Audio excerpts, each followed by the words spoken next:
नमस्कार दोस्तों, मैं कोमल शर्मा स्पिरिचुअल वाणी में आपका स्वागत करती हूँ। मित्रों, पिछली वीडियो में आपने श्रीमद् भागवत गीता जी के 12वें अध्याय का श्रवण किया था और आज मैं आपको श्रीमद् भागवत गीता जी के 13वें अध्याय का श्रवण कराने वाली हूँ। लेकिन श्रीमद् भागवत गीता जी के 13वें अध्याय को श्रवण करने से पूर्व सभी भक्तजन मन में श्री हरि विष्णु जी का ध्यान करें। श्री कृष्ण जी बोले, हे कौन्तेय, यह शरीर क्षेत्र कहलाता है। इसके जानने वाले को क्षेत्रज्ञ कहते हैं।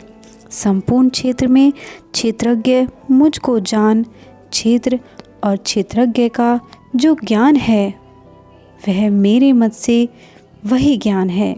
यह क्षेत्र कैसे रूप का है, उसमें कौन कौन से विकार होते हैं, उसकी उत्पत्ति किस प्रकार से हुई और क्षेत्रज्ञ का क्या प्रभाव है, इत्यादि बातें संक्षेप से कहता हूँ, सुनो।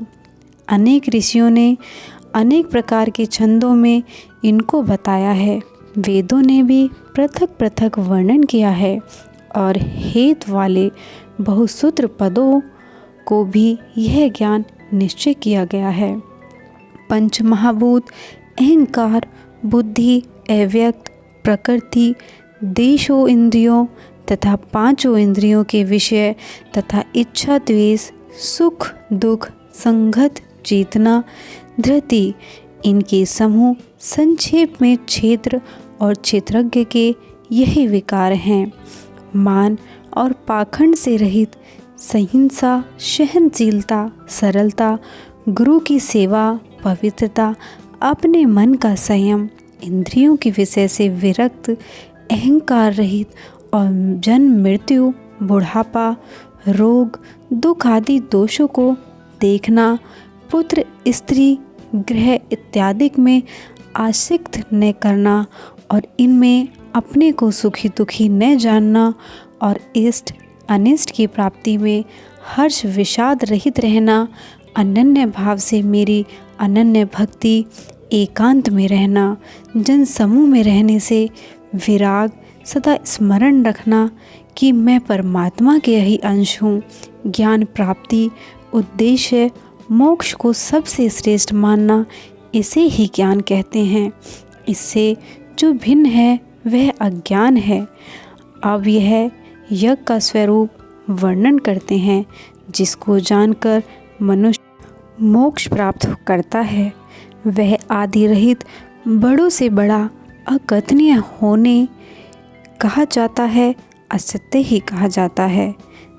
सब और मुख है, सब और कान है, वही जगत में सबको घेरे हुए स्थित है। वह सब इंद्रियों के गुणों का प्रकाशक है, पर उसकी कोई इंद्री नहीं है। जिसको किसी से आसक्ति नहीं है, पर जो सबका आधार है, जो स्वयं निर्गुण पर भी चर अचर है, जो अत्यंत सूक्ष्म होने के कारण जाना नहीं जा सकता, जो दूर भी है और निकट भी है, जिसके विभाग भी नहीं होते, पर जो भिन्न भिन्न भूतों में विभक्त समान रहता है। समस्त भूतों का पालन, नाश और उत्पन्न करने वाला वही यज्ञ है। यह अंधकार से परे ज्योतिष्मन पदार्थों को ज्योति देता है। वही ज्ञान जानने योग्य पदार्थ ज्ञान के द्वारा जानने योग्य सबसे हृदय में वास करता है। इस प्रकार क्षेत्र ज्ञान और यज्ञ, इनको संक्षेप में कहा, इसे जानकर मेरा भक्त मेरे पद के योग्य होता है। प्रकृति और पुरुषों दोनों ही अनादि हैं। विकारों और गुणों की उत्पत्ति प्रकृति से हुई है। कार्य और कारण को प्रकृति उत्पन्न करती है। पुरुष तो सुख और दुख का भोगता है, प्रकृति के गुणों का उपभोग करता है, तदनुसार उत्तम तथा अधम योनि में जन्म लेता है। इस देह में उसे अपदृष्टा, उन्मुक्ता, भर्ता, भोक्ता, महेश्वर परमात्मा और परम पुरुष को जो जानता है, महेश्वर परमात्मा और परम पुरुष कहते हैं। इस प्रकार गुणों के साथ प्रकृति और पुरुष को जो जानता है उसका रहन सहन चाहे जैसा हो पुनर्जन्म में नहीं होता है।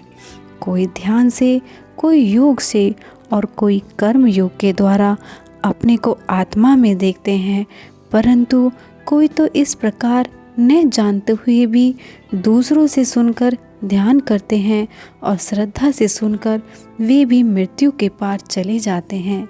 हे अर्जुन, स्थावर जंगम सब उत्पन्न प्राणी क्षेत्र और क्षेत्रज्ञ के संयोग से ही होता है। परमेश्वर सब भूतों में समान रूप से है। भूतों को नष्ट होने पर भी उसका नाश नहीं होता। इसी भांति जो देखता है वही देखता है।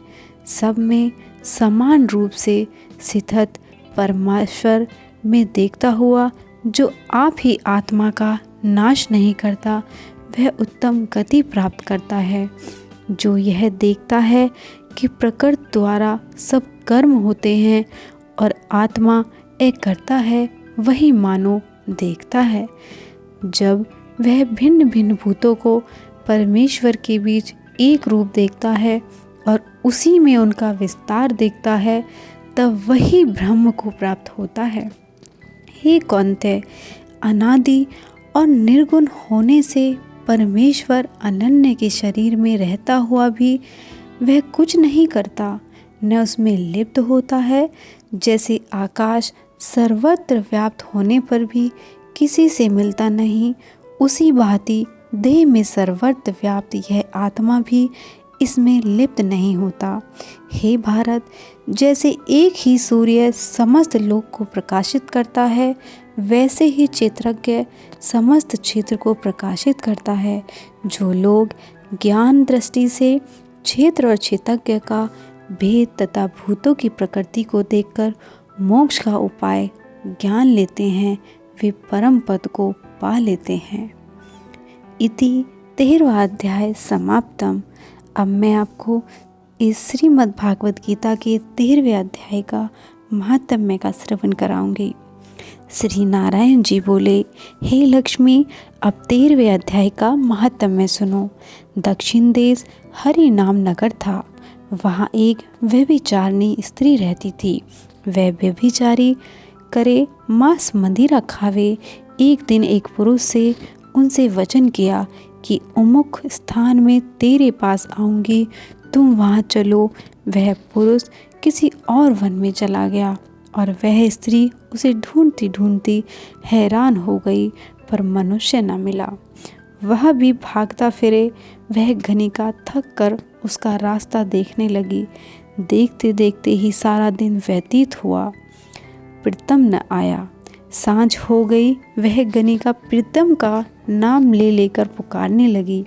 इतने में वह पुरुष मिला। दोनों बहुत प्रसन्न होकर बैठ गए।